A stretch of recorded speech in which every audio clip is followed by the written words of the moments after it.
Very much, Mr. Chairman. I'll just take a few minutes. I want to associate myself with your remarks about our good friend from Florida and his service as chairman of this committee and throughout his tenure in Congress. He really is one of these guys that's going to be missed around here because, as you ticked off, and not in any way toting your own horn, but you've moved a lot of bipartisan stuff through a very contentious committee and a substantive reform. I also think while we certainly have some differences here, and I suspect they'll be worked out, I take some encouragement, honestly, from the administration's statement. They're usually veto threats. Instead, this talks about wanting to work with you and the Congress and continue to do some important things, expresses their concerns. That's fair enough. But this is one area where every now and then we ought to step back and note that Congress, Democrat or Republican, has done the right thing here for a long time.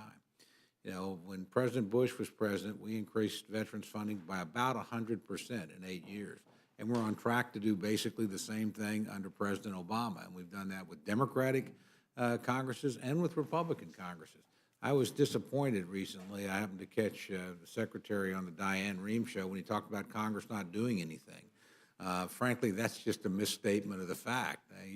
I can be pretty critical. I have a lot of respect for Secretary McDonald. I can be awfully critical of the inertia inside the VA, and frankly, on the reluctance sometimes to use the powers that Congress in a bipartisan fashion has bestowed upon him. In many ways, he has, frankly, more latitude than any other cabinet secretary. And that's because Democrats and Republicans alike hold this as a really sacred and important responsibility. They've provided the funds. I think we've consistently provided at or over. I think this year we will provide over what the president has asked for. We've tried to work when there's been problems, and I think there have been problems under Republican and Democratic administration. Some of the practices my friend the chairman refers to are certainly not new to this administration. They've been there for a long time, those practices. But and we've had a succession of people that I honestly have a very high opinion of as individuals, as secretaries.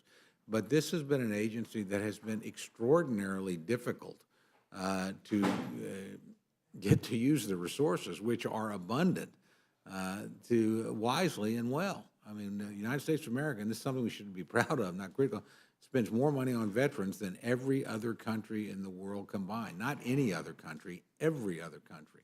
That's the only place you can show up with a non-service related disability 30 years after your time of service and get treatment. And that's because we think it's important. We want to honor that sacrifice. So I just want to applaud both of you. I know you have some differences over this, but I appreciate very much the seriousness with which, and the sheer amount of legislation and reform, Chairman, that I think has taken place during your tenure as chairman. We all know this is a difficult committee. It's an emotional subject. It's a huge bureaucracy, the largest in the federal government, and a very, very difficult one to manage, in all fairness to whoever happens to be secretary, but a very difficult one to legislate as well. I think you guys have actually done a really good job over the last several years at tackling and laying out some of these issues, and you're going to be missed. And the ethic you've provided. I must admit, when I first met you, Mr. Chairman, I did not think I would ever see you in a press conference with Bernie Sanders celebrating a bipartisan triumph. But there you were, and I know you're still working out some of those things because nobody gets all this stuff the first time the way they want. We always find out things, but I think you've been a really exceptional legislator in this body, and at a contentious time with difficult issues.